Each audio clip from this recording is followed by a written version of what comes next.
नमस्कार। फिर आपका एक बार स्वागत है पर्यावरण अध्ययन की कक्षाओं में, जहां हमने पिछले वीडियो में कई महत्वपूर्ण बिंदुओं को कवर किया, जिसमें पर्यावरण को समझा, पर्यावरण क्या होता है, पारितंत्र को समझा। पारितंत्र या पारिस्थितिक तंत्र एक ही बात है, अर्थात इकोसिस्टम। पारिस्थितिकी में किसका अध्ययन करते हैं ये समझा, और पारिस्थितिकी विज्ञान, पारिस्थितिकी तंत्र के हमने घटकों को समझा। कौन कौन से घटक होते हैं, उत्पादक, उपभोक्ता इत्यादि हमने समझे। इस वीडियो में हम कई महत्वपूर्ण बिंदुओं को कवर करेंगे, जिसमें महत्वपूर्ण बिंदु पहला खाद्य श्रृंखला, दूसरा खाद्य जाल, और एक सबसे महत्वपूर्ण बिंदु है आपका पारिस्थितिकी पिरामिड, जिसे हम इकोलॉजिकल पिरामिड कहते हैं। तो शुरू करते हैं खाद्य श्रृंखला और खाद्य जाल से। खाद्य श्रृंखला जिसे हम इंग्लिश में फूड चेन कहते हैं, और खाद्य जाल जिसे हम इंग्लिश में फूड वेब कहते हैं, दोनों को समझते हैं। देखिए खाद्य श्रृंखला का क्या अर्थ है, आइए समझते हैं। किसी भी पारितंत्र में, मैंने आपको पिछले लेक्चर में आपको बताया था, अगर आपने मेरा पहला लेक्चर देखा था इससे पहले वाला, तो आपको पारितंत्र के बारे में ठीक ठाक जानकारी हो गई होगी, अर्थात आप समझते होंगे पारितंत्र क्या होता है। मैं एक बार दोबारा बता देता हूँ। किसी भी जैव मंडल में उस जैव मंडल के जैव और अजैव घटकों का ऐसा समूह जो परस्पर क्रिया में संलग्न रहते हैं, उसे पारितंत्र या इकोसिस्टम कहा जाता है।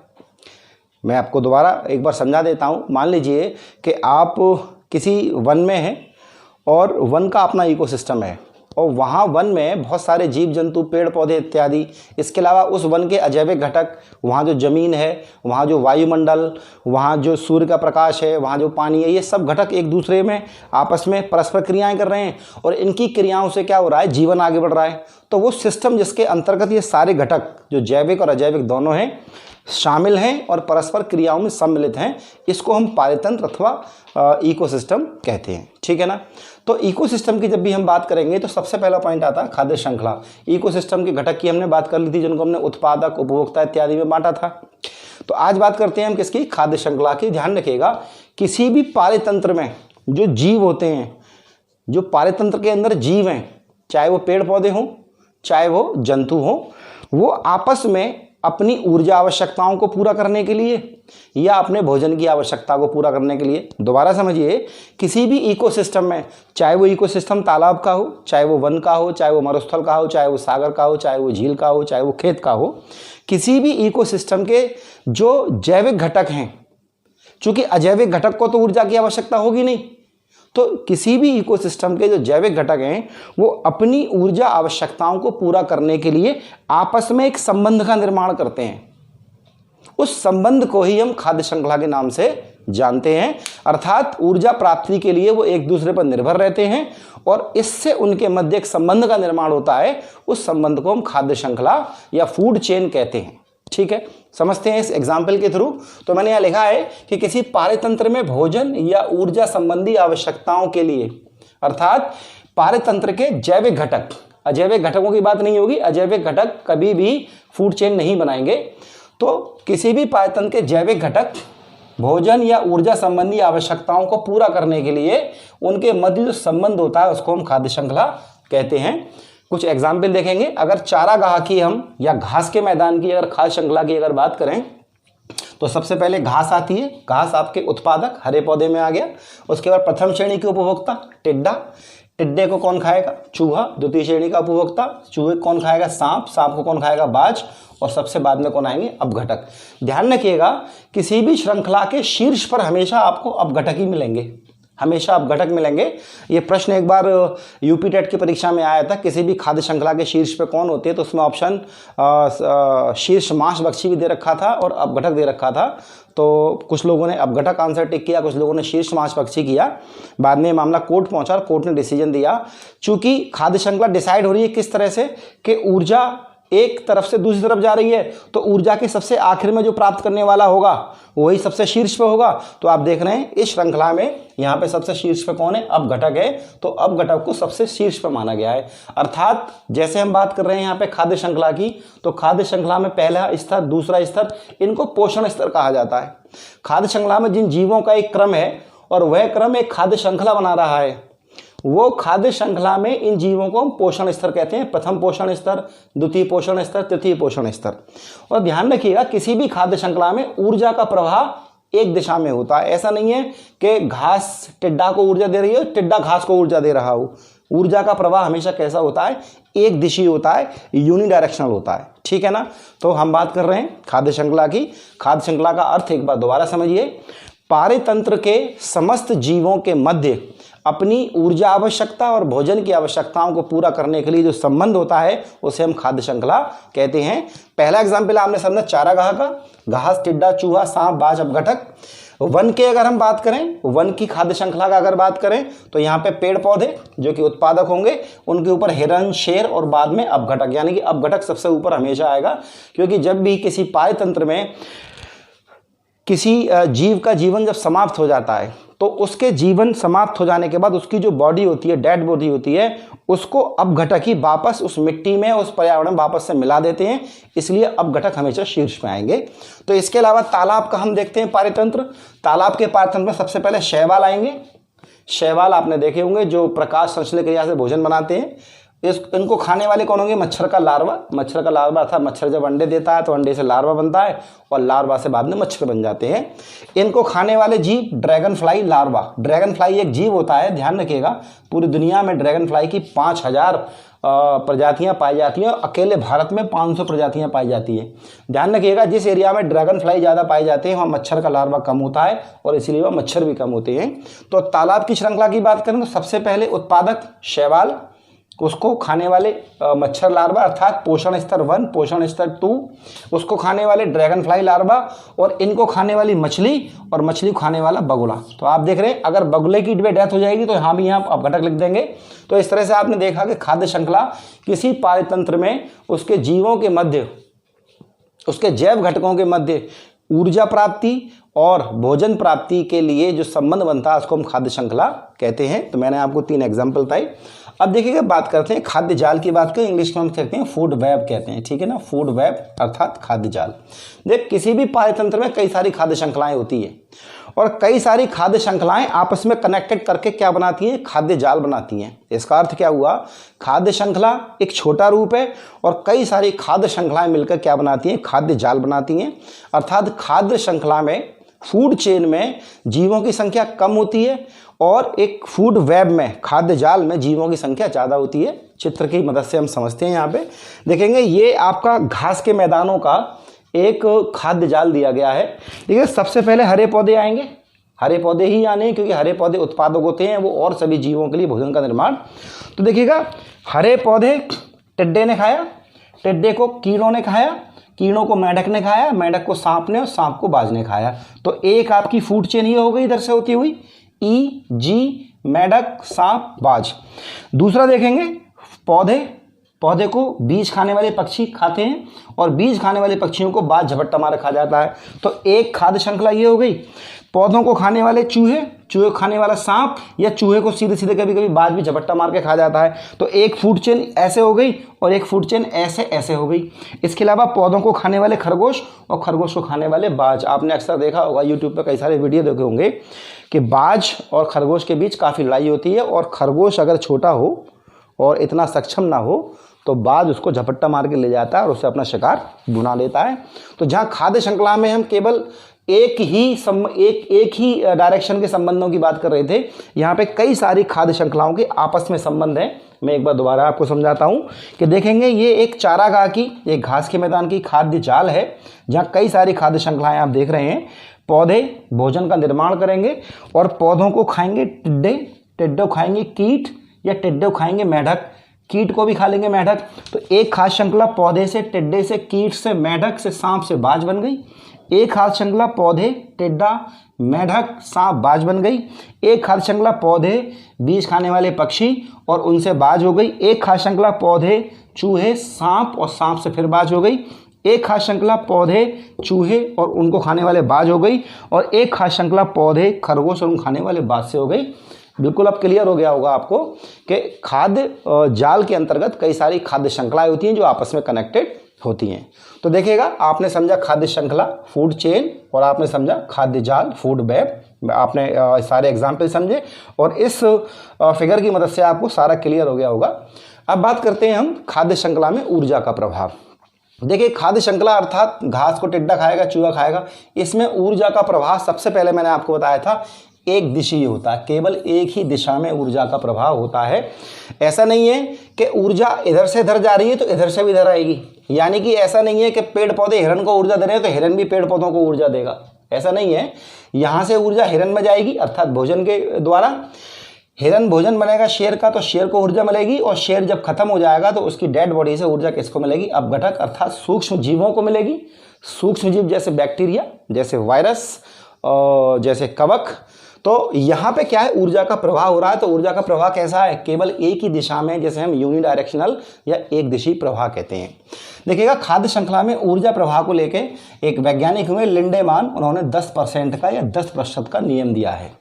तो लिंडेमान का ये कहना है कि खाद्य श्रृंखला में प्रत्येक बढ़ते पोषण स्तर के साथ, दोबारा समझिए, लिंडेमान का 10% का नियम क्या कहता है, या लिंडेमान का ऊर्जा का 10% का नियम क्या कहता है कि किसी भी खाद्य श्रृंखला में बढ़ते पोषण स्तर के साथ ऊर्जा में 90% कमी आ जाती है, या अगले पोषण स्तर पर पिछले पोषण स्तर की तुलना में केवल 10% ही ऊर्जा ट्रांसफर या स्थानांतरित होती है। समझिए कि पिछले पोषण स्तर से अगले पोषण स्तर तक या तो 90% ऊर्जा का ह्रास हो जाता है, ऊर्जा नष्ट हो जाती है, या पिछले पोषण स्तर से अगले पोषण स्तर केवल 10% ऊर्जा का ही ट्रांसफर होता है। इसीलिए लिंडेमान के इस ऊर्जा संबंधी नियम को हम 10% का नियम कहते हैं। तो मैंने यहाँ एक पिरामिड जैसा बनाया है। तो आप देखेंगे सबसे पहले उत्पादक अर्थात हरे पौधे होते हैं, जहाँ ऊर्जा 100% होती है। जब इनको प्राथमिक उपभोक्ता खाते हैं, प्राथमिक उपभोक्ता आपने देखोगे सारे शाकाहारी जीव। इससे पहले वाले लेक्चर में हमने उपभोक्ता, उत्पादक, ये सारे हमने डिस्कस किए थे। तो उत्पादक के ऊपर 100% लेवल होता है ऊर्जा का, और प्राथमिक श्रेणी के उपभोक्ता जब उसको भोजन लेते हैं तो इस 10% का इस 100% का केवल 10% यहाँ ट्रांसफर होता है। अगले पोषण स्तर पर जाएंगे तो इस 10% का फिर एक 10% जाएगा, तो 10% का 10% कितना हो गया, 1%। अगले पोषण स्तर पर इस 1% का भी 10% ट्रांसफर होगा, तो 1 का 10% आपका केवल 0.1% होता है। और फिर सबसे अंत सबसे शीर्ष वाले लेवल पर जहां अपघटक विद्यमान है, यहां पे इस लेवल से यहां जब ऊर्जा ट्रांसफर होगी तो 0.1 का 10% भी 0.01 होता है। यानी कि आप देख रहे हैं कि हर एक बढ़ते पोषण स्तर के साथ 10% ही ऊर्जा ट्रांसफर हो रही है। 100 सी 10 हो गई, 10 का 10% 1 का 10% 0.1, और 0.1 का 10% 0.01 होता है। यही किसका नियम है, लिंडेमान का 10% का नियम है। इससे प्रश्न इस तरह से आता है कि लिंडेमान के ऊर्जा संबंधी नियम के अनुसार खाद्य श्रृंखला में बढ़ते पोषण स्तर पर कितने प्रतिशत ऊर्जा का स्थानांतरण होता है, तो 10% का होता है। या कभी कभार वो सवाल घुमा के भी पूछा जाता है कि कितने प्रतिशत ऊर्जा का ह्रास हो जाता है, यानी कितने प्रतिशत ऊर्जा वेस्ट हो जाती है, तो 90% ऊर्जा वेस्ट हो जाती है। अगर आपके एग्जाम में इस प्रकार का सवाल आए तो ध्यान से समझ लें, ऐसा ना हो कि जैसे ही आप लिंडेमान देखें और लिंडेमान देखते ही आप आंखें बंद करके 10% पर टिक लगा दें। देख लें कि वो कितने % ऊर्जा का ट्रांसफर पूछ रहे हैं या कितने % ऊर्जा का नुकसान या उसका ह्रास पूछ रहे हैं, तो ध्यान रखिएगा। तो मैं समझता हूं आपको ये क्लियर हो गया होगा। अब आप देखेंगे ऊर्जा का पिरामिड हमेशा सीधा बनता है, ऊर्जा का पिरामिड हमेशा सीधा बनता है। मैं इसको आप इस सेक्शन में समझाऊंगा पिरामिड क्या होता है और उल्टे और सीधे पिरामिड क्या होते हैं। तो देखिएगा हम यहाँ पढ़ेंगे पारिस्थितिकी पिरामिड। इससे पहले हमने कवर किया खाद्य श्रृंखला, खाद्य जाल। खाद्य श्रृंखला किसी पारतंत्र में भोजन और ऊर्जा संबंधी जरूरतों को पूरा करने के लिए खाद्य श्रृंखला के अर्थात पारितंत्र के सभी जीवों के मध्य एक संबंध होता है, उसे हम खाद्य श्रृंखला कहते हैं। और एक पारितंत्र में कई सारी खाद्य श्रृंखलाएं जब आपस में कनेक्ट होती हैं, अर्थात पारितंत्र में खाद्य श्रृंखलाएं मिलकर खाद्य जाल बनाती हैं। ये समझा हमने, 10% का नियम समझा। अब बात करते हैं पारिस्थितिकी पिरामिड की, इंग्लिश में कहते हैं इसको इकोलॉजिकल पिरामिड्स। देखिएगा किसी भी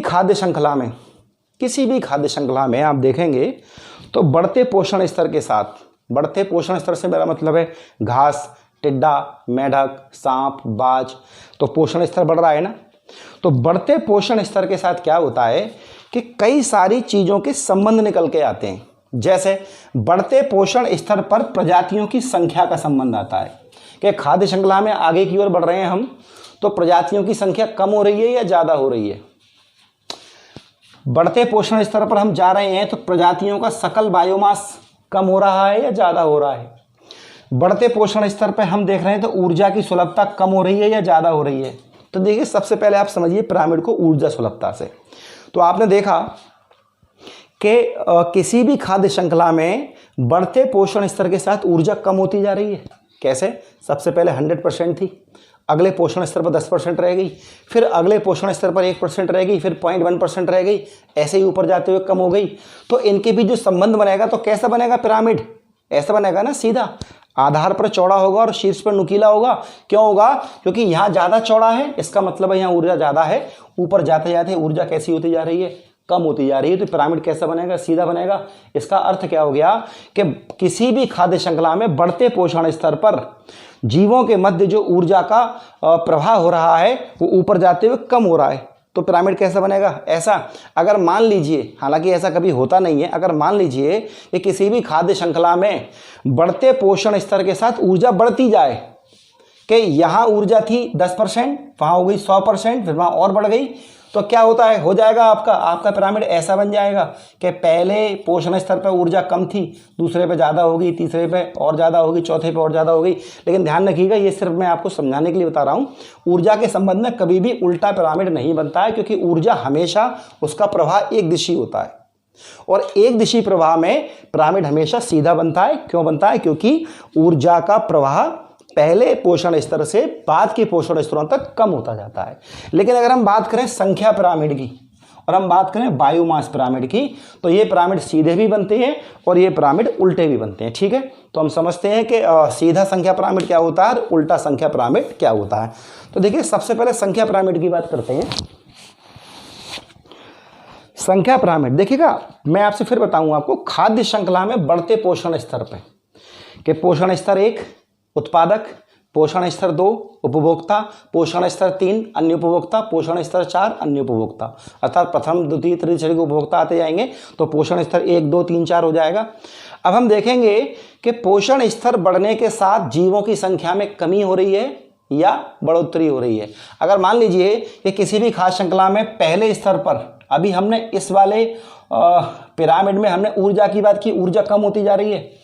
अगर हम यहाँ संख्या की बात करें तो हम ये देखेंगे कि इस पारतंत्र के खाद्य जाल में पहले स्तर पर उत्पादकों की संख्या कितनी है, उन पर निर्भर प्राथमिक उपभोक्ताओं की संख्या उन उत्पादकों से कम है या ज़्यादा है। अगर ऊपर बढ़ते हुए संख्या कम होती जा रही है तो संख्या पिरामिड कैसे बनेगा? सीधा, क्योंकि पहले स्तर पर उत्पादकों की संख्या ज़्यादा है, उनको खाने वाले प्राथमिक उपभोक्ताओं की संख्या थोड़ी कम है, प्राथमिक उपभोक्ताओं को खाने वाले द्वितीयक उपभोक्ताओं की संख्या और कम है, और उनको ऊपर खाने वाले उपभोक्ताओं की संख्या और कम हो रही है। तो ऊपर जाते इसमें संख्या क्या हो रही है? कम हो रही है।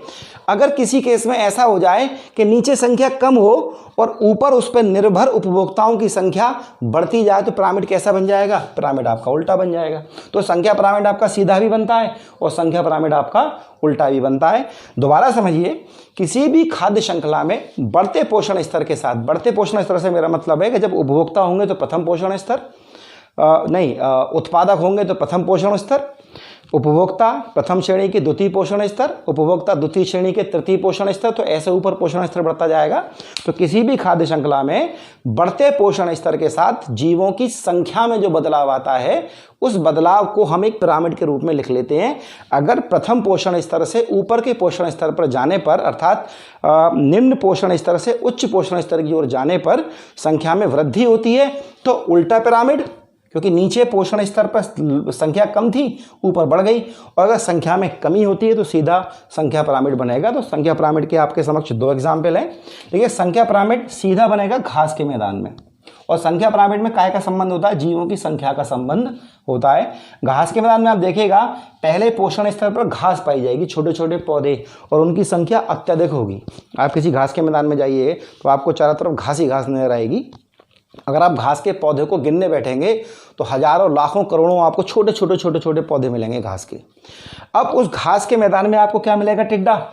तो क्या टिड्डों की संख्या उतनी होगी जितनी घास के पौधे हैं? नहीं ना, टिड्डे आपको पूरे घास के मैदान में 100, 200, 500, 1000 मिल जाएंगे, 2000 मिल जाएंगे, लेकिन टिड्डों की संख्या उतनी नहीं होगी जितनी वो घास के मैदान में घास के पौधों की संख्या है।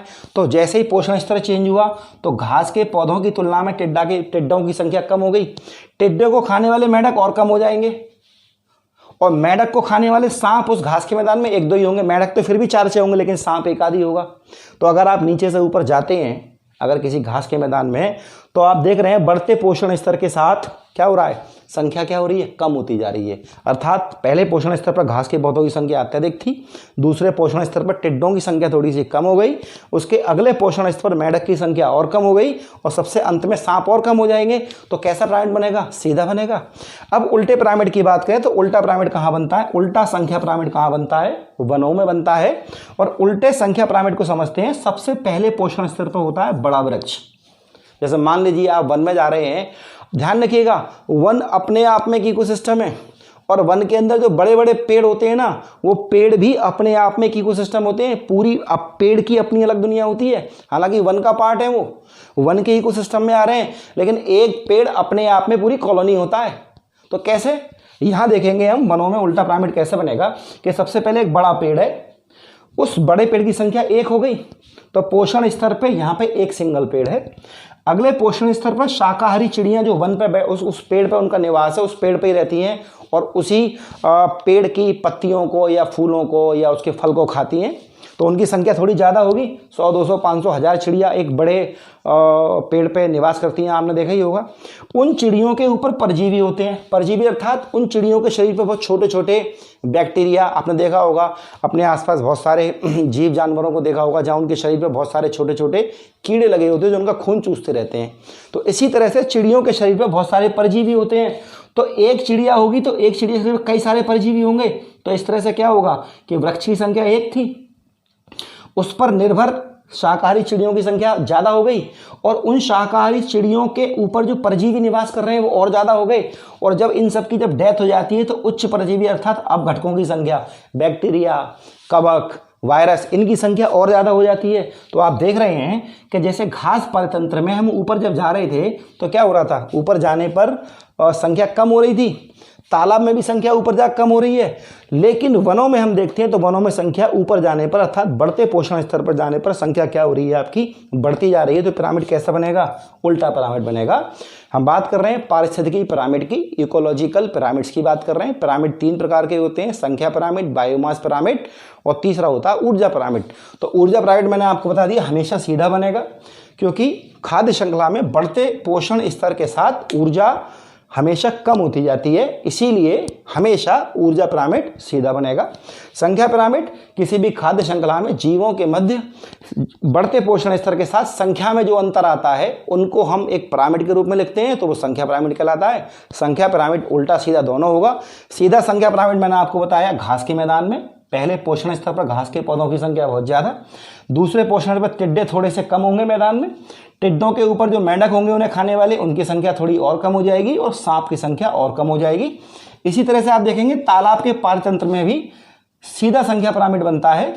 जैसे सबसे पहले क्या होते हैं, पादप प्लवक। पादप प्लवक कहते हैं पौधों के अंदर जो पानी के अंदर छोटे छोटे पौधे होते हैं, जो पौधों के अंदर ही जहाँ जहाँ प्रकाश पहुँचता है उसकी मदद से वो अपना भोजन तैयार करते हैं।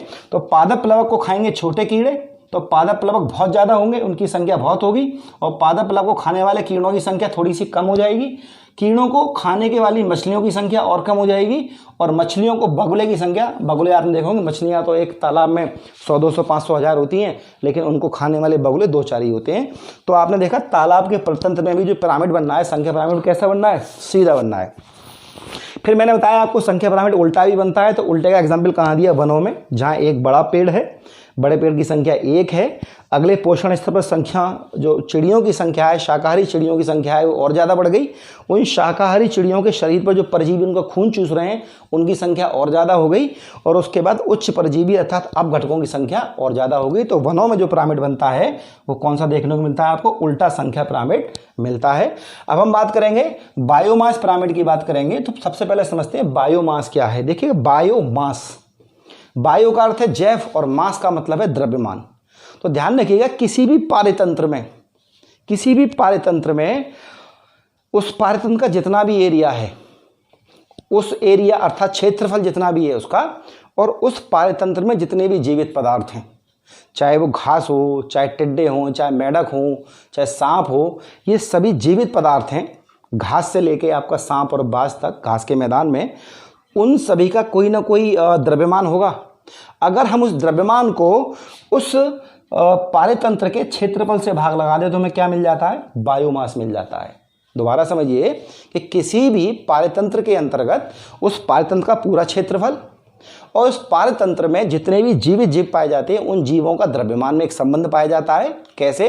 कि उस पूरे पारतंत्र में जीवित जीवों, केवल जीवित लेने, अजैविक नहीं लेने, जीवित या जैविक घटकों का टोटल सकल द्रव्यमान, उसके नीचे हमें भाग लगाना है किसका? उस पूरे पारतंत्र के क्षेत्रफल का। तो हमें क्या प्राप्त होता है? बायोमास प्राप्त होता है। पारतंत्र में प्रति इकाई क्षेत्र में जीवित पदार्थों का सकल शुष्क भार क्या कहलाता है? किसमें व्यक्त करते हैं? ग्राम प्रति मीटर स्क्वायर में, और इसे क्या कहा जाता है? बायोमास पिरामिड कहा जाता है। तो हम अभी इसके अगले सेक्शन में समझेंगे, इसी लेक्चर के अगले सेक्शन में, कि बढ़ते पोषण स्तर के साथ बायोमास में क्या चेंजेस आते हैं। बायोमास घटता है या बायोमास बढ़ता है? जैसे संख्या घट भी रही थी और बढ़ भी रही थी, ऐसे बायोमास घटेगा भी और बढ़ेगा भी। जैसे ऊर्जा की पिरामिड की बात की तो ऊर्जा का पिरामिड सिर्फ घटता है, इसलिए सीधा बनता है। संख्या पिरामिड उल्टे सीधे दोनों, बायोमास पिरामिड उल्टे सीधे दोनों। मैं आशा करता हूँ आपको ये सारी चीज़ें क्लियर होंगी, और अगले सेक्शन में समझते हैं बायोमास पिरामिड को। चलिए, तो पहले सेक्शन में हमने खाद्य श्रृंखला, खाद्य जाल, ऊर्जा का 10% का लिंडेमान का नियम और पारिस्थितिकी पिरामिड की बात की।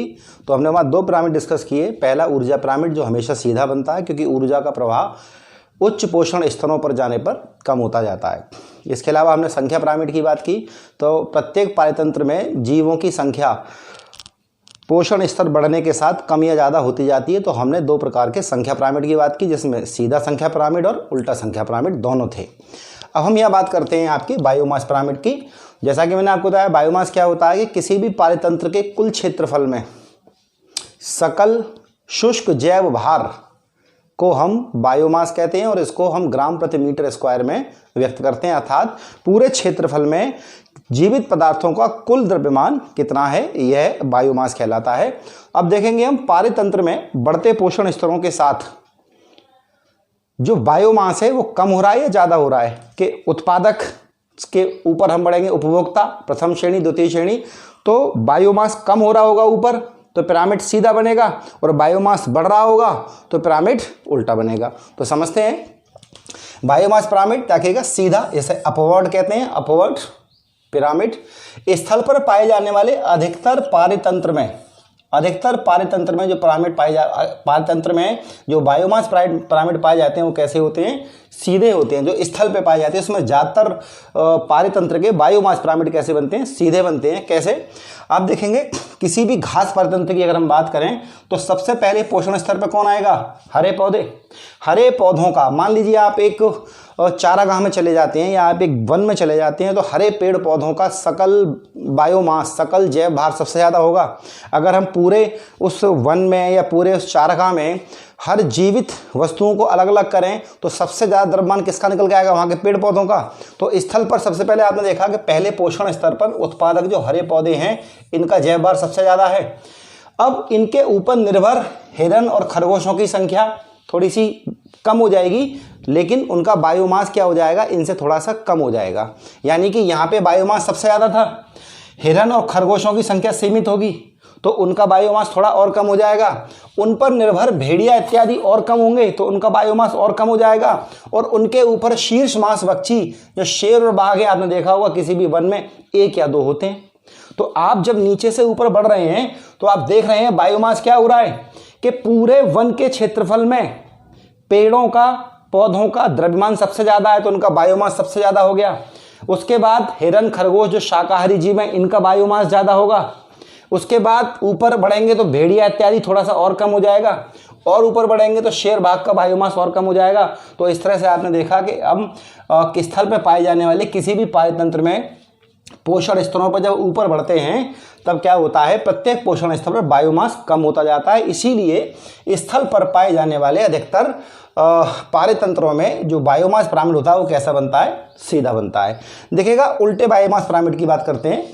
मैं समझता हूँ आपको सीधा बायोमास पिरामिड समझ में बिल्कुल आ गया होगा अच्छे से, कि स्थल पर पाए जाने वाले प्रत्येक पारेतंत्र में बढ़ते पोषण स्तर के साथ बायोमास कम होता जाता है। इसीलिए स्थल पर पाए जाने वाले पारतंत्रों में जितने भी पिरामिड बनेंगे बायोमास पिरामिड, वो कैसे बनेंगे, सीधे बनेंगे। देखिएगा हम बात करते हैं उल्टे बायोमास पिरामिड की। उल्टे बायोमास पिरामिड इंग्लिश में कहते हैं इन्वर्टेड, या हम कभी कभी इसको डाउनवर्ड भी कह देते हैं।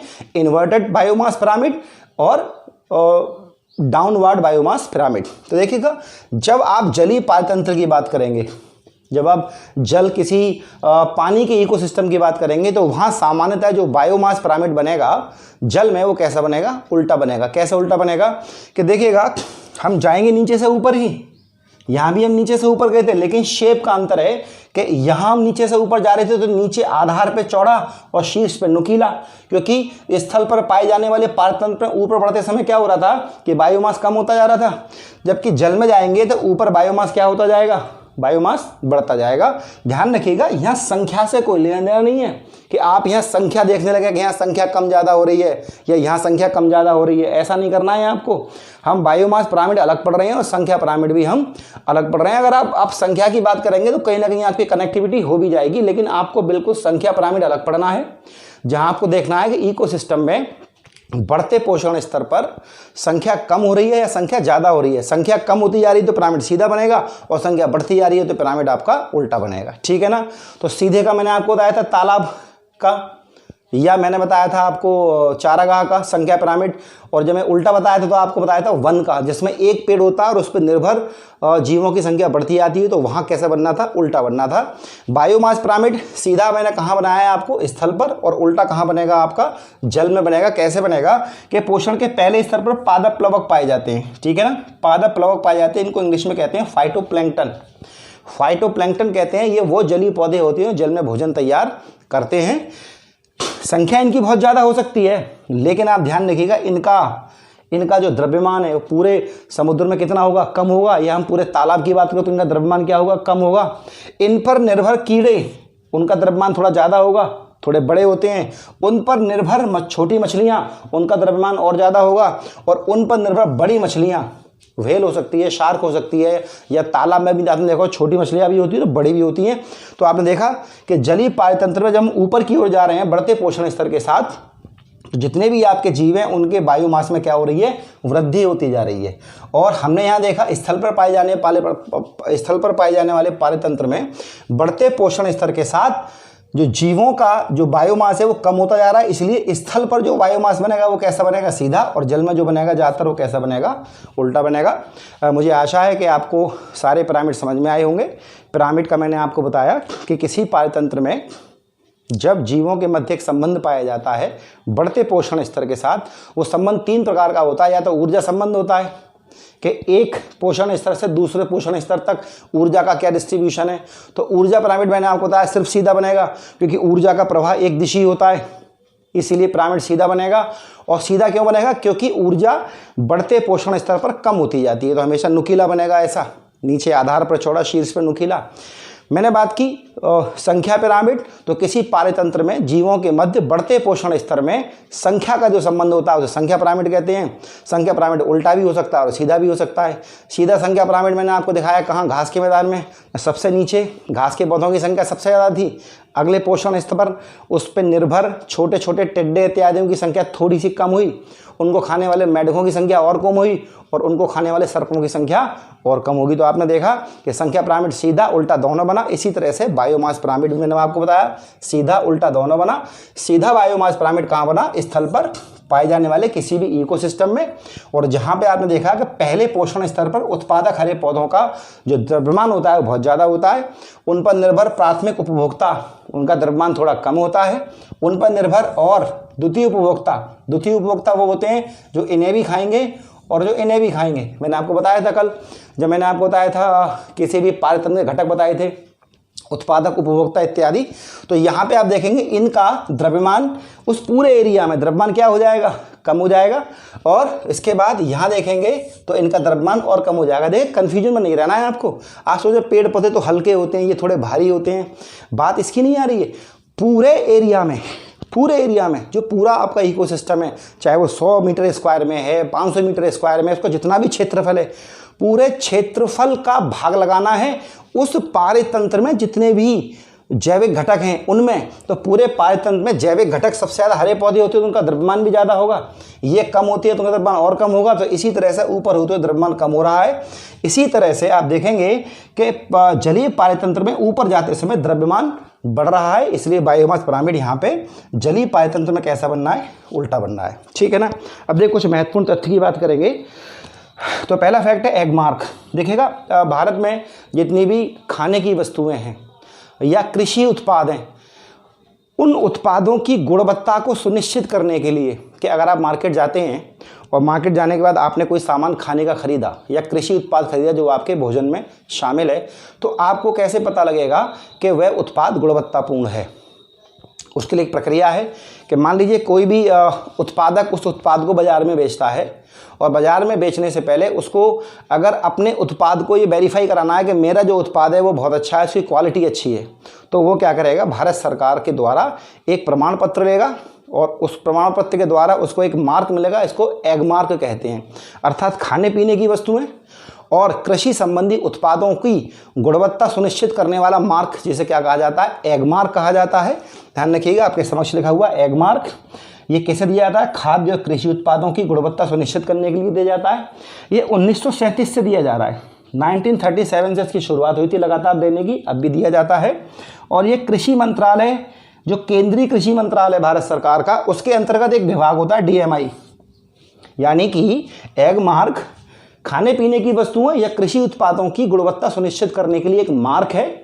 और वो मार्क देता कौन है, भारतीय कृषि मंत्रालय अर्थात केंद्रीय कृषि मंत्रालय के अंतर्गत एक डिपार्टमेंट है DMI, जिसकी फुल फॉर्म है directorate of marketing and inspection. और DMI का हेड ऑफिस कहाँ है, फरीदाबाद में। और ये जो आपका मार्क है वो 1937 से दिया जा रहा है। कई बार परीक्षाओं में पूछा जाता है एग मार्क क्या है, किससे दिया जाता है या कौन इसको देता है। ठीक है। एग मार्क का अगर आप लोगो देखना चाहते हैं तो यहाँ एक लोगो बना हुआ है, आप देखेंगे। बोर्ड पे बहुत संभव नहीं था कलर लगाना, येलो और ब्लैक कलर का होता है। अगर आप गूगल पर सर्च मारेंगे एग मार्क लोगो तो आपको वो दिखा देगा, तो आप वहाँ देख सकते हैं। मैंने एक थोड़ा सा आपको एक आइडिया हो जाए इसलिए मैंने यहाँ ये बना रखा है।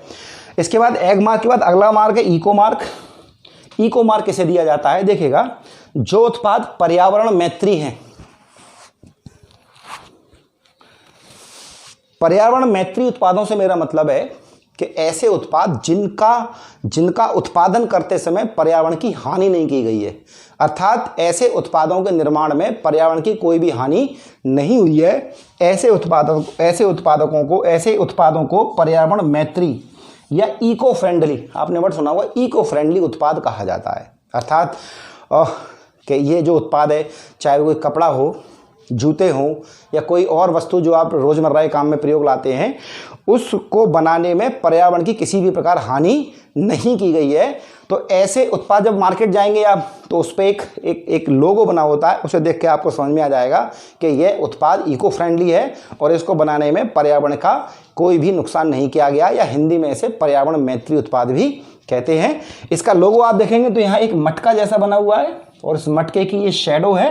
तो ये मटका जो है वो किसका है, लोगो किसका, इको मार्क का है। और इको मार्क देता कौन है, BIS, भारतीय मानक ब्यूरो ऑफ इंडियन स्टैंडर्ड, भारतीय मानक ब्यूरो इस मार्क को देता है। मान लीजिए कोई कंपनी किसी उत्पाद को बनाती है और बनाने के बाद वो चाहती है कि मेरे प्रोडक्ट को इको मार्क मिले, तो वो अप्लाई करती है BIS डिपार्टमेंट के लिए, कहती है कि भाई हमारा ये प्रोडक्ट है, आप इसे इको मार्क दे दीजिए। तो वो सर्वे करते हैं, पता लगाते हैं कि इस उत्पाद को बनाने में वाकई में ऐसा तो नहीं है कि झूठ बोल रहे हो, इन्होंने पर्यावरण का नुकसान किया हो, पेड़ वगैरह काट दिए हों या कुछ और नुकसान कर दिया हो और ये हमसे इको मार्क लेने आ गए हो। क्योंकि धीरे धीरे लोग क्या हो रहे हैं, जागरूक हो रहे हैं, पर्यावरण के प्रति लोगों की जागरूकता बढ़ रही है और बहुत से लोग मार्केट में बहुत सारे प्रोडक्ट इको मार्क इत्यादि देख के लेते हैं। तो वो पूरे सर्वे करते हैं और जब पाते हैं कि हाँ इस उत्पाद को बनाने में पर्यावरण का कैसा भी नुकसान नहीं किया गया है तो उसको इको मार्क मिल जाता है। ये 1991 से लगातार दिया जा रहा है। तो इको मार्क किसे दिया जाता है? पर्यावरण मैत्री उत्पादों को। मैंने जैसा कि आपको बताया, वे उत्पाद जिनको बनाने में किसी भी प्रकार के पर्यावरण की हानि नहीं की गई है। इसका लोगो आप देख सकते हैं, आप चाहें तो इको फ्रेंडली लोगो, इको फ्रेंडली प्रोडक्ट लोगो करके आप गूगल में सर्च कर सकते हैं तो आपको मटके जैसा दिख जाएगा। देता कौन है? BIS, bureau of Indian standard, भारतीय मानक ब्यूरो। ठीक है ना। देखेंगे एक और बहुत प्रचलित मार्क से कहते हैं हॉलमार्क। आप जब भी सोने का आभूषण लेने जाते हैं तो एक समस्या बहुत होती है कि कहीं ऐसा ना हो कि शॉपकीपर हमें कुछ ऐसा आभूषण दे दे जिसमें सोने की मात्रा कम हो। देखिएगा, सोना प्रकृति में मुक्त अवस्था में पाई जाने वाली धातु है। इसके अलावा सोना इतना मुलायम होता है, अगर प्योर गोल्ड की बात करें तो उसके आभूषण बन ही नहीं सकते। अगर बन भी जाएंगे तो इतने मुलायम होंगे कि हाथ से खिंच जाएंगे। तो सोने को कठोरता प्रदान करने के लिए सोने में कुछ और धातुएं मिक्स की जाती है, इससे थोड़ी कठोर हो जाए। कैसे? आपने अपने घर पर कुकर देखा होगा, वो कुकर आप देख के लगता है आपको कि एल्यूमिनियम का है। वो एल्यूमिनियम का नहीं है, वो एक नई धातु, उसका नाम है ड्यूरालेमिन। और ड्यूरालेमिन एल्यूमिनियम में कुछ और धातुओं के मिश्रण से बनती है। हालांकि सबसे ज़्यादा ड्यूरालेमिन में सबसे ज़्यादा एल्यूमिनियम ही होती है, लेकिन उसमें और धातुओं को मिलाया जाता है जिससे कि एल्यूमिनियम बहुत कठोर हो जाए। नॉर्मली एल्यूमिनियम इतनी कठोर नहीं होती है, तो धातुओं को कठोर बनाने के लिए, धातुओं को जंग इत्यादि से बचाने के लिए, धातुओं का जीवन लंबा करने के लिए उनमें कुछ ना कुछ अशुद्धियाँ या कुछ और धातुएं मिलाई जाती हैं जिससे कि धातु मजबूत बन सके और लंबे समय तक चल सके। तो इसे मिश्र धातु कहा जाता है। ये हम केमिस्ट्री में पढ़ेंगे कि किस किस धातु में क्या मिलाया जाता है। आगे जब केमिस्ट्री पढ़ेंगे तो हम देखेंगे मिश्र धातुएं कौन कौन सी बनाई जाती हैं, कैसे कैसे बनाई जाती हैं। तो यहाँ आप समझिएगा कि सोना कभी भी 100% प्योर सोने का आपको कभी भी कोई आभूषण नहीं मिलेगा। अब जब लेने जाएंगे सोना तो आपने देखा होगा 22 कैरेट, 23 कैरेट, 21 कैरेट, 20 कैरेट। कई दफ़ा हमें समझ में नहीं आता कि ये कैरेट क्या होता है, और अक्सर करके देखा है। और नॉर्मली गांव में आप जब सोना परचेज करते हैं तो कहीं ना कहीं गड़बड़ हो जाती है। कैसे? आपने सोना लिया और शॉपकीपर ने आपको कोई आभूषण दे दिया और बाद में जब कभी आपको लगा कि इस आभूषण को बेचने की आवश्यकता है तो उसकी वैल्यू उतनी निकल के नहीं आती। इसको रोकने के लिए एक नया मार्क देना शुरू किया आभूषणों को, हॉलमार्क। हॉलमार्क देता कौन है? BIS, वही देता है आपका भारतीय मानक ब्यूरो देता है, और सोने और चांदी के आभूषणों को देता है। बस ये ध्यान रखिएगा कि हॉलमार्क किसे दिया जाता है? सोने और चांदी के आभूषणों को देता कौन है? भारतीय मानक ब्यूरो। और हॉलमार्क देने की जो परंपरा शुरू की गई है वो सोने के आभूषणों के लिए वर्ष 2000 से, और चांदी के आभूषणों को वर्ष 2005 से देने की परंपरा शुरू की गई है। अर्थात हॉलमार्क दिया जाता है सोने के आभूषणों को, किसके द्वारा? भारतीय मानक ब्यूरो के द्वारा। और सोने के आभूषणों को हॉलमार्क देने की परंपरा वर्ष 2000 से शुरू हुई है, और चांदी के आभूषणों को हॉलमार्क देने की परंपरा वर्ष 2005 से शुरू हुई है। ठीक है ना। देखिएगा, मैं अब ये सारी चीज़ें आपको बताने जा रहा हूँ, ध्यान से समझिएगा। देखिएगा, आपको कभी भी सोने का कैरेट पता हो तो आप ये पता करना चाहें कि इसमें कितने % सोना है। मैंने आपसे कहा कि मेरे पास एक रिंग है, ये 22 कैरेट गोल्ड की है। तो 22 कैरेट गोल्ड का आप समझेंगे क्या मतलब है? आपको लगे कोई वजन की बात हो रही, नहीं। कैरेट का मतलब है आप निकाल सकते हैं कि इस अंगूठी में या इस पर्टिकुलर किसी ऑर्नामेंट में, आभूषण में कितने % सोना है। जब आप ये पता कर लेंगे कि इसमें इतने % सोना है, फिर आप उसका द्रव्यमान आपको पता होगा, ये 10 ग्राम की, 20 ग्राम की, उसका उतना % निकाल लीजिए तो आपको उसमें एक्चुअल गोल्ड की वैल्यू पता लग जाएगी। तो कैसे निकालते हैं? देखिएगा, कैरेट निकालने के लिए फॉर्मूला है कि आभूषण का जो भी कैरेट है वो कैरेट आप रखिए यहाँ ऊपर। 22 कैरेट है तो 23 कैरेट है तो कैरेट यहाँ आएगा ऊपर। उसके बाद उसमें आप 24 का भाग लगाइए और उसमें गुणा करिए आप 100 का। यानी कि कैरेट का अर्थ क्या होगा? जैसे मैंने एग्जाम्पल लिख रखा है, देखिए 24 कैरेट की बात हो रही है। 24 कैरेट का मतलब क्या? 100% गोल्ड। इसका मतलब कैसे हो गया? 24 कैरेट तो 24 कैरेट आभूषण का कैरेट हो गया। भाग भी हमें कितने का लगाना है? 24 का भाग। हमें ये 24 का भाग हमेशा लगाना है, ये कभी चेंज नहीं होता। ऊपर जो आभूषण का कैरेट है ये चेंज हो जाता है। अगर 22 कैरेट है तो 22 लगाएंगे, 23 है तो 23 लगाएंगे, 24 है तो 24 लगाएंगे। 24 कैरेट से ज़्यादा नहीं होता, तो 24 इंटू यहाँ पर करेंगे 100, तो ये एक बार कट जाएगा और ये आंसर आपका आ जाएगा 100। इसका मतलब है कि कोई आभूषण अगर 24 कैरेट का है तो 100% गोल्ड है। अब आप देखेंगे 23 कैरेट का मैंने यहाँ लिख रखा है, तो 23 कैरेट कैसे निकालेंगे? 23 भाग देंगे कितने से?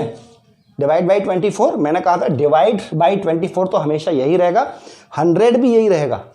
केवल आपको अपने आभूषण का कैरेट चेंज करना है। तो आप देखेंगे कैलकुलेशन करेंगे 23/24 इंटू 100 इज इक्वल टू 95.83। यानी कि अगर आपके पास कोई गोल्ड ज्वेलरी है 23 कैरेट की, इसका मतलब है उसमें 95.8% सोना है, बाकी उसमें अन्य धातु हैं, जो सोने को थोड़ा मजबूती प्रदान करने के लिए और सोना थोड़ा लंबे समय तक चले इसलिए बनाया गया है।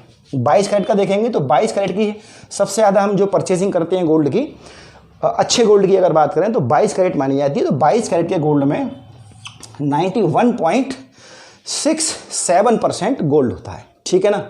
अब आप जाएंगे परचेसिंग करने, और परचेसिंग करने जाएंगे तो आपको समझ में नहीं आएगा कि ये जो हमें दे रहा है वो कैसा है। तो देखिए मैं आपको समझाता हूँ कि जब भी आप सोना खरीदें तो सोना किसी ऐसे दुकानदार से लें जो प्रमाणित हो और वेल नोन हो, और वहाँ जाने के बाद आप पता करें कि आपको जो आभूषण दे रहा है वो हॉलमार्क है कि नहीं है। अब देखिए हॉलमार्क कैसे मिलता है। मान लीजिए कि मैं एक स्वर्णकार हूँ, मेरी शॉप है और मैं अपने यहाँ आभूषण बनाता हूँ, तो सबसे पहले मेरा रजिस्ट्रेशन होना चाहिए भारतीय मानक ब्यूरो में, और जब मैं अपने आभूषण बनाऊंगा तो वो हॉलमार्क के लिए जाएंगे, और जब वो हॉलमार्क के लिए जाएंगे तो आभूषण जो भी मैंने बनाया है, मैं चाहे कोई दावा करूं, लेकिन वहाँ मशीनों के द्वारा टेस्टिंग होगी कि जो मैं दावा कर रहा हूं कि भाई मैं ये हार बना के लाया हूं, इसमें इतने % गोल्ड है, या मैंने ये अंगूठी बनाई है, मेरे दावे को वो जांचते हैं मशीन से। कौन? ब्यूरो ऑफ इंडियन स्टैंडर्ड वाले, भारतीय मानक ब्यूरो वाले। वो जांचने के बाद ये पता कर लेते हैं इसमें कितना सोना है। तो या तो वो 23 कैरेट होगा, 24 कैरेट का तो मतलब ही नहीं, क्योंकि बनेगा ही नहीं, बनेगा तो वो जल्दी ख़राब हो जाएगा, या 22 कैरेट या आपका इससे कम कैरेट का होगा। तो वो क्या करेंगे, भारतीय मानक ब्यूरो वाले क्या करेंगे, वो उस आभूषण पे एक मार्क लगा देंगे मशीन से। आभूषण कितना भी छोटा हो, ध्यान रखिएगा, आप छोटी से छोटी अंगूठी भी लेंगे तब भी उसको मार्क सारे आ जाते हैं। वो मार्क मैंने यहाँ बना रखे हैं, मैं आपको बताता हूँ कैसे। ये मान लीजिए एक आपका कंगन है, कंगन के आप भीतरी साइड में जाएंगे, अंदर साइड में जाएंगे तो अंदर की तरफ आप देख रहे हैं 5 निशान बने हुए हैं। समझिए, सबसे पहला निशान भारतीय मानक ब्यूरो का लोगो है। देखिएगा ये लोगो यहाँ बना रखा है मैंने, भारतीय मानक ब्यूरो का मानक पथ प्रदर्शक, समझ रहे हैं ना। तो ये BIS का लोगो है। सबसे पहले लोगो होगा, फिर एक कोड होगा, जैसे यहाँ दिया है 916 कोड, और 916 कोड किसका है? 22 कैरेट का। तो देख रहे हैं आप 22 कैरेट में कितना सोना है? 91.67। तो इसके पहले 3 ले लिए 916। तो 22 कैरेट गोल्ड का जो कोड है वो कितना है? 916। अगर यहाँ 958 होता, 958 देखो मैंने यहाँ लिख रखा है आपका, 958 कितने कैरेट का है? 23 कैरेट का है। तो इसका मतलब क्या है? 95.8। तो 958 यहाँ लेके इसका कोड बना दिया 23 कैरेट का। तो सबसे पहले आपको देखना है कि BIS का मार्क है कि नहीं। जो भी कोड यहाँ लिखा हुआ है वो आपको देखना है कि ये कोड कितना है। आप समझ जाइएगा कि इसमें 91.6% गोल्ड है, या आप नहीं समझ में आ रहा तो आप गूगल सर्च मारिए, या आप ये याद रखिएगा कि 23 कैरेट का कोड इतना है, 22 कैरेट का कोड इतना है। उसके बाद देखेंगे ये उस सेंटर का मार्क है, ये उस BIS सेंटर का मार्क है जहां इस सोने के आभूषण को प्रमाणित किया गया है। अब BIS का बहुत सारे इस तरह के सेंटर होते हैं बड़े बड़े शहरों में, जिससे कि वहाँ के लोग जो दुकानदार हैं सोना बेचने वाले, वो आसानी से अपने आभूषणों की हॉल मार्किंग करवा लें। तो ये सेंटर का मार्क होता है तीसरा, जिस सेंटर पर सोने के आभूषण को हॉलमार्क दिया गया है। ये जो लोगो आप देख रहे हैं, ये जो के जैसा बना हुआ है, ये कुछ भी हो सकता है। ये उस स्वर्ण आभूषण विक्रेता का अपना एक लोगो होता है। ये के जो बड़े बड़े आभूषण विक्रेता होते हैं, ये उनका अपना लोगो होता है। अगर ये लोगो आपको दिखाई दे रहा है तो इस लोगो को भी आप सर्च कर सकते हो, पता लगा सकते हो कि ये रजिस्टर्ड है या नहीं है। इसके अलावा यहाँ देखेंगे, यहाँ पे आपको कोई अल्फ़ाबेट मिलेगा ABCDJP, ये वर्ष के हिसाब से होती है। जैसे सन 2000 का अगर आभूषण बना हुआ है, सन 2000 में उस आभूषण का निर्माण हुआ तो उस पर A होगा, 2001 का बी होगा। इस तरह से आप देख लेंगे, यहाँ जो भी लेटर है उस लेटर से आप पता कर लेंगे कि ये लेटर किस वर्ष का है, अर्थात इस लेटर के थ्रू आप पता लगा लेंगे कि ये आभूषण किस वर्ष में बना था। तो आपने देखा, सोने और चांदी के आभूषणों की गुणवत्ता सुनिश्चित करने के लिए हॉलमार्क का प्रयोग करते हैं। इसकी शुरुआत सन 2000 से की गई सोने के आभूषणों के लिए, 2005 से की गई चांदी के आभूषणों के लिए। सोने की गुणवत्ता को हम कैरेट में मापते हैं। 23 कैरेट का कोड मैंने बता दिया 958। 22 कैरेट का कैरेट कैसे निकालते हैं, कैरेट निकालने के लिए कि कैरेट में कितने % गोल्ड है, तो आप आभूषण का कैरेट लिखें, 24 का भाग लगाएं और गुणा कर दें 100 का, तो आपको कैरेट के अंतर्गत सोने की शुद्धता पता लग जाएगी। इतने कैरेट में इतने % सोना होता है। आशा करता हूं कि आपको बहुत अच्छे समझ में आया होगा। आगे बात करते हैं अगले महत्वपूर्ण तथ्य की। तो मैंने आपको 3 मार्क बताए, एग मार्क, ये रहा आपका लोगो, इको मार्क, ये रहा एग मार्क, खाने पीने की चीज़ों की गुणवत्ता सुनिश्चित करने के लिए, इको मार्क पर्यावरण मैत्री उत्पादों के लिए, और हॉल मार्क सोने व चांदी के आभूषणों की गुणवत्ता सुनिश्चित करने के लिए। अगला महत्वपूर्ण तथ्य एक वर्ड होता है सहजीविता, इंग्लिश में कहते हैं सिम्बायोसिस। सहजीविता का मतलब है जब 2 जीव आपस में रहें और आपस में रहने के बाद वो एक दूसरे को नुकसान ना पहुंचाएं, कहीं ना कहीं एक दूसरे को फायदा पहुंचाएं, तो उसे कहते हैं सहजीविता। कैसे? भैंस के ऊपर आपने देखा होगा अक्सर करके एक बगुला बैठ जाता है और भैंस की पीठ पे चोंच मारता है। तो क्या कर रहा है वो बगुला? भैंस की पीठ पर बैठता है तो भैंस की पीठ पर जो परजीवी कीट हैं उनको खाता है, और उनको खाता है तो उसका भोजन मिल जाता है और भैंस की सफाई हो जाती है, तो दोनों का फायदा हो गया ना। तो जब 2 जीव बिना एक दूसरे को नुकसान पहुंचाए एक साथ रहते हैं तो इसे सहजीविता कहते हैं। इसका पहला एग्जाम्पल है कि भैंस बगलों की पीठ पर बैठकर कीट खाता है, इससे भैंस की सफाई हो जाती है और बगले को भोजन मिल जाता है। कई दफ़ा आपने देखा होगा यूपी टेट में ये हमेशा से कई बार क्वेश्चन आया है कि भैंस बगुले की बगुला भैंस की पीठ पर क्यों बैठता है। तो उसमें एक ऑप्शन दिया होता है कि भैंस की पीठ पर बैठकर बगुला गाना गाता है या भैंस को डराना चाहता है। तो मैं जब ऑफलाइन कक्षाओं में पढ़ाता हूँ तो मैं जब ये क्वेश्चन आता है, तो बहुत आसान क्वेश्चन है, आप सभी कर लेते होंगे, तो इस क्वेश्चन को देख के मुझे हमेशा हंसी आती है और मैं बच्चों से कहता हूँ कि अगर मैंने कभी एग्ज़ाम दिया और ये क्वेश्चन आया तो मैं जानबूझ के लगा के आऊँगा कि बगुला वहाँ बैठकर गाना गा रहा है। तो आपको नहीं लगाना है, ये सिर्फ एक मजाक था। तो आप देखेंगे सहजीविता का उदाहरण है कि बगुला भैंस की पीठ पर बैठकर कीट खाता है, उसे भोजन मिल जाता है, भैंस की सफाई हो जाती है। एक एग्जाम्पल और आता है शेक। शेक 2 शब्दों से मिलकर बना है, शैवाल और कवक। शैवाल का शे और कवक का का। शैवाल हम जिसे एल्गी कहते हैं और कवक जिसे फंजाई कहते हैं। तो ध्यान रखिएगा, जब ये दोनों आपस में मिल जाते हैं तो होता क्या है, शैवाल तो आश्रय देता है कैसे, कवक के लिए कि तू मेरे खोल में आकर रह ले, और कवक क्या करता है, भोजन बनाता है। तो इसका भोजन का जुगाड़ हो जाता है और इसका रहने का जुगाड़ हो जाता है। तो क्या हो गई, ये सहजीविता हो गई। ऐसे कई सारे एग्जाम्पल हैं।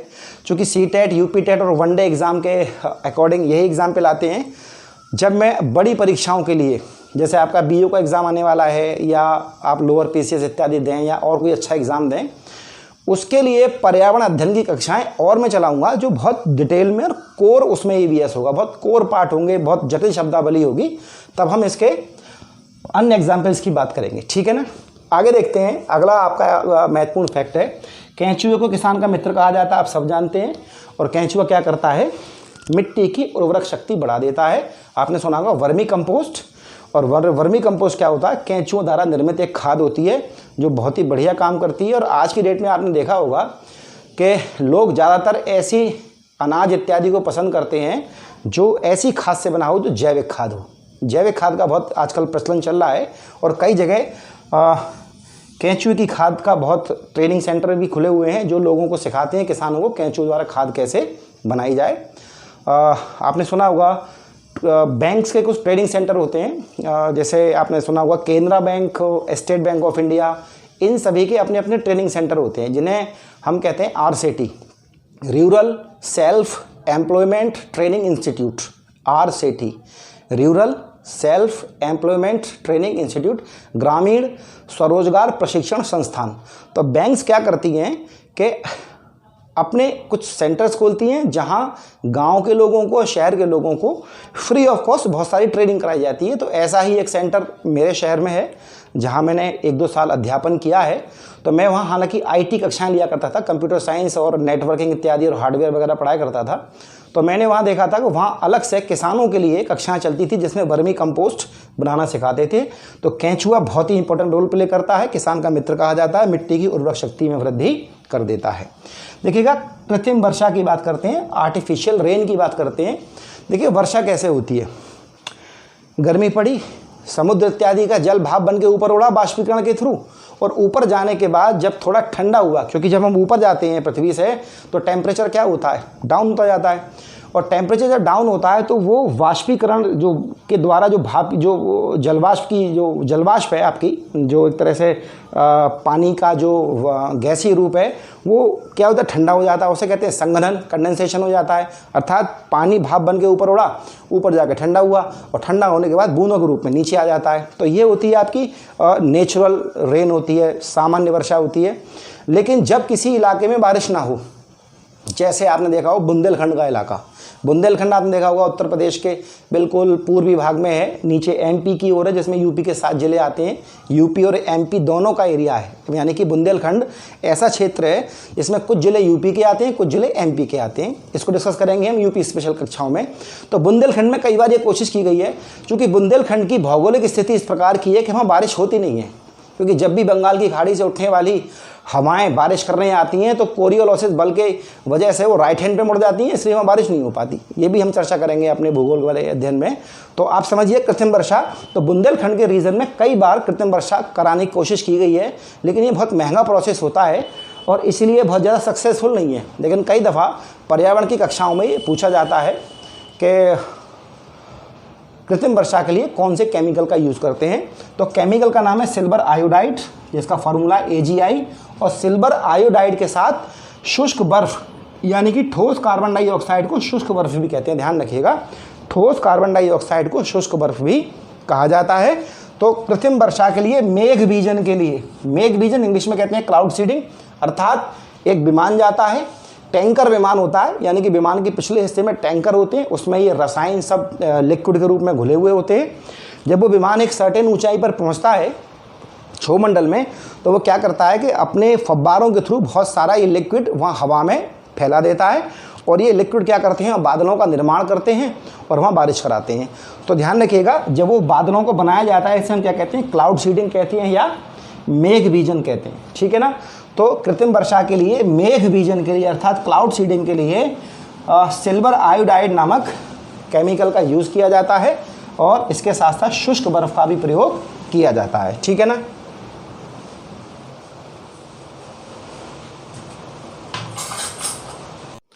तो आपने देखा कृत्रिम वर्षा में मेघ बीजन अर्थात क्लाउड सीडिंग के लिए, अर्थात कृत्रिम रूप से बादलों का निर्माण करने के लिए जिस प्रमुख रसायन का उपयोग किया जाता है उसका नाम है सिल्वर आयोडाइड अर्थात AgI, और उसके साथ साथ शुष्क बर्फ अर्थात ड्राई आइस का यूज किया जाता है। ड्राई आइस के रूप में ठोस CO2 का उपयोग किया जाता है। अब बढ़ते हैं अगले महत्वपूर्ण पॉइंट की तरफ। देखिए, मतदाता स्याही, जब भी आप वोट करने जाते हैं तो आपकी उंगली पर एक स्याही लगा दी जाती है, जिससे कि आप दोबारा वोट डाल सकें, तो उसे मतदाता स्याही कहते हैं। और मतदाता स्याही के अंतर्गत कौन से केमिकल का यूज किया जाता है, सिल्वर नाइट्रेट केमिकल का यूज किया जाता है, जिसका फार्मूला AgNO3।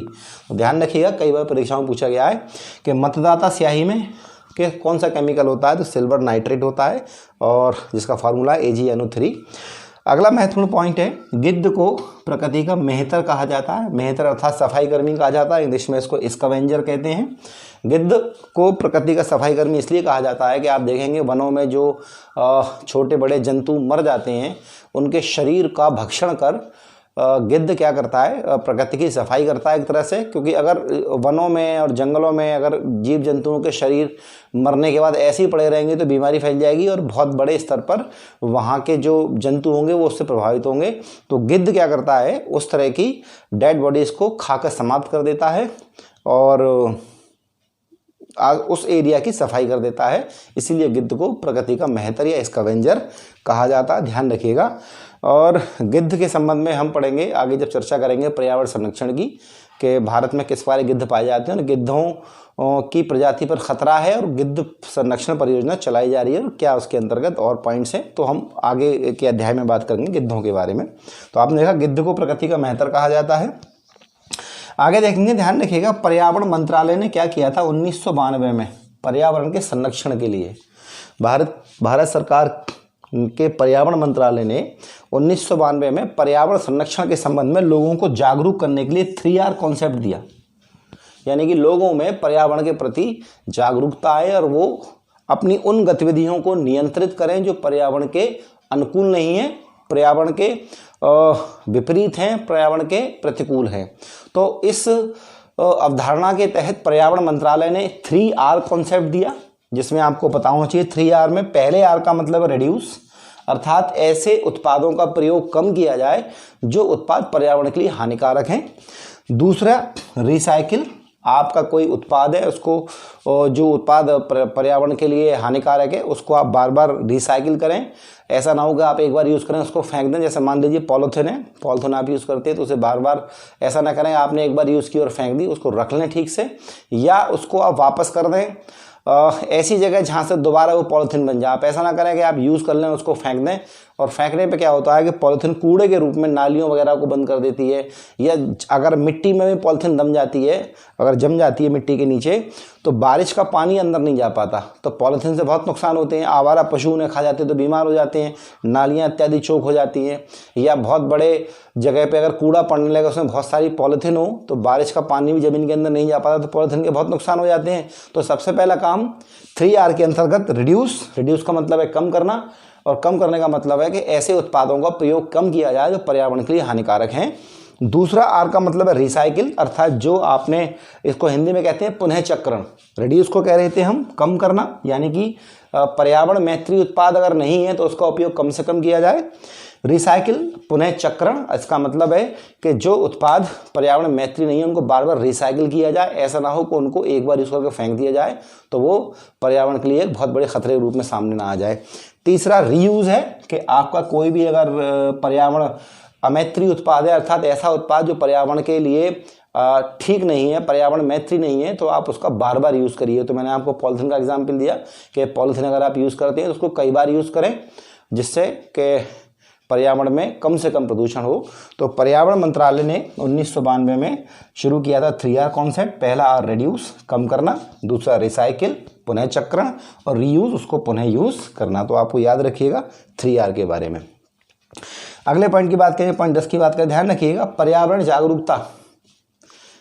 जागरूकता बढ़ाने के लिए, खास करके स्कूल के बच्चों में बढ़ाने के लिए एक प्रतियोगिता का आयोजन हर बार किया जाता है, ग्रीन ओलंपियाड का। ग्रीन ओलंपियाड नामक एक प्रतियोगिता होती है जो पर्यावरण के संबंध में होती है, और इसमें स्कूली बच्चों को, विशेषतः कक्षा 4 से कक्षा 10 के बच्चों को शामिल किया जाता है। और अभी 2020 की भी ये प्रतियोगिता मार्च में हो चुकी है, और इसमें विभिन्न स्कूलों से कई बच्चों को शामिल किया जाता है। और ग्रीन ओलंपियाड प्रतियोगिता किस संबंधित है? पर्यावरण जागरूकता से। इसे कराता कौन है? एक संस्था, इसका नाम है टेरी। टेरी की फुल फॉर्म देखेंगे आप, the energy and resources institute, और इसका हेड ऑफिस दिल्ली में है। HO मतलब हेड ऑफिस दिल्ली में है। इसकी स्थापना कब हुई है? 1974 में। अर्थात पर्यावरण जागरूकता के संबंध में ग्रीन ओलंपियाड प्रतियोगिता का आयोजन प्रतिवर्ष कराया जाता है टेरी के द्वारा। टेरी एक संस्था है जिसकी फुल फॉर्म है the energy and resource institute. इसका हेड ऑफिस दिल्ली में है। इसकी स्थापना 1974 में हुई, और इस प्रतियोगिता में कक्षा 4 से कक्षा 10 के बच्चों को मौका दिया जाता है। और अब ये प्रतियोगिता 2020 की मार्च में हो चुकी है। तो आपसे प्रश्न पूछेगा कि ग्रीन ओलंपियाड किससे संबंधित है, तो उसका आंसर होगा पर्यावरण जागरूकता से संबंधित एक प्रतियोगिता है। ठीक है, अगला देखेंगे, अत्यधिक चारण से मृदा अपरदन की समस्या मौजूद होती है। सवाल मुझे लगता है अभी यूपी टेट के एग्जाम में आया था कि अत्यधिक चारण से क्या समस्या होती है। अत्यधिक चारण का मतलब है क्योंकि चारागाह है और वहाँ जंतु बहुत ज़्यादा घास चर लेते हैं, बहुत ज़्यादा पेड़ पौधे इत्यादि पत्तियों को चर के ख़त्म कर देते हैं, तो उससे मृदा अपरदन की समस्या होगी। कैसे होगी? देखिए, मान लीजिए घास का मैदान है, बहुत सारी घास है। अब आपने देखा होगा एक मैदान खाली है, खुला हुआ मैदान है, इस पर कोई घास नहीं है, प्लेन केवल मिट्टी का बना हुआ है। दूसरा मैदान जो घास का है, घास के नीचे मिट्टी है। अब बारिश जब होगी तो बारिश के द्वारा जो प्लेन मैदान है जिसमें घास नहीं है, उसकी मिट्टी काफ़ी सारी बारिश के साथ बह जाएगी, और जो मैदान जिसमें घास है वो बारिश के बाद उससे मिट्टी बहुत कम निकलेगी, क्योंकि उसकी जो मिट्टी होगी, पहले घास के पौधे होंगे छोटे छोटे या बड़े होंगे, उसके नीचे जो मिट्टी होगी उस मिट्टी को घास के पौधों ने जकड़ रखा होगा, तो वो बारिश का पानी के द्वारा वो ज़्यादा नहीं बहेगी। अर्थात ऐसे एरिया का मृदा अपरदन कम होगा जहाँ घास है, जहाँ पेड़ पौधे इत्यादि हैं, और जहाँ नहीं है या कम है वहाँ का मृदा अपरदन ज़्यादा होगा, क्योंकि वो मिट्टी की ऊपरी सतह ज़्यादा मजबूत नहीं होगी और वो बारिश के संग पानी के साथ बह जाएगी। इसलिए अत्यधिक चारण से क्या समस्या पैदा होती है? मृदा अपरदन की, जिसे सॉइल इरोजन कहते हैं। ठीक है ना। आगे बात कर देंगे, नारियल को कल्प वृक्ष कहा जाता है। ये सवाल एक दो बार पूछा गया है, किस वृक्ष को कल्प वृक्ष कहा जाता है? तो नारियल को कल्प वृक्ष कहा जाता है। देखिएगा, एक और क्वेश्चन अभी हाल ही में आया था यूपी टेट में कि कौन से पौधे को बंगाल का आतंक कहा जाता है? ध्यान रखिएगा, जलकुंभी। जलकुंभी जल में पाए जाने वाला एक पौधा है, जो स्टार्टिंग में शुरू किया गया था सजावटी पौधे के रूप में, कि लोग घरों में लगाते थे सजावटी पौधे के रूप में, लेकिन अब ये इतनी ज़्यादा फैल गई है, जैसे जल की बहुत सारी वनस्पतियों को नुकसान पहुंचाना शुरू किया है। जैसे आपने देखा होगा यूकेलिप्टस प्रकृति का आतंकवादी पौधा कहते हैं, क्योंकि यूकेलिप्टस जहाँ लगा होता है वहाँ आसपास का काफ़ी सारा पानी सोख लेता है। इसी प्रकार से जलकुंभी क्या करती है?